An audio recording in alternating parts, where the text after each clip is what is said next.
I have been teaching for roughly 10 years. I grew up in Ohio, and that's where I did my undergrad. I taught my first 2 years of my career in a middle school in Ohio.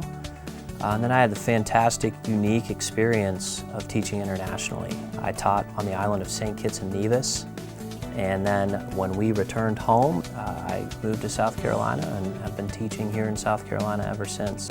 I had a grandmother who was a teacher, and I can remember even from a very young age how much she always talked about her former students, her experiences.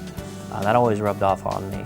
And then, you know, being a high school athlete, student athlete, having some very instrumental and influential coaches and teachers really pushed me to really leave no doubt in my mind that that's what I wanted to do, was coach and teach and help young students. You know, I've always had respect for people that could be just as passionate in a classroom over content area, and then when the bell rings, go right outside or in the gymnasium and have that same impact on student athletes. And I wanted to be that. Being named a finalist for Teacher of the Year, first of all, was an incredibly humbling experience to just be named West Ashley's Teacher of the Year. That is something that means a lot to me. To be named a finalist, I never even thought I'd get to this point.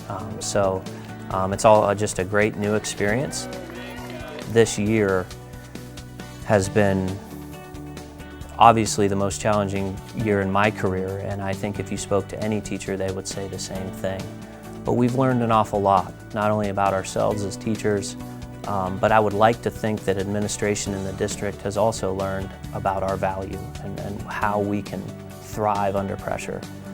So to represent this district, who has not only weathered the COVID pandemic, but has come out, I think, stronger, is a tremendous honor.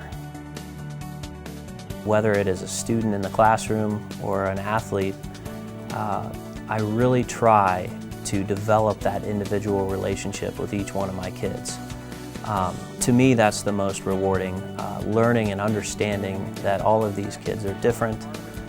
They have their own strengths and weaknesses. They have their own struggles and challenges outside of school. And as teachers, the more we can begin to understand that, work with them, and try to help them overcome those obstacles, they're going to be that much more successful in the classroom. To me, that's the most rewarding piece. That's why I do what I do, and that's what keeps me coming back every day.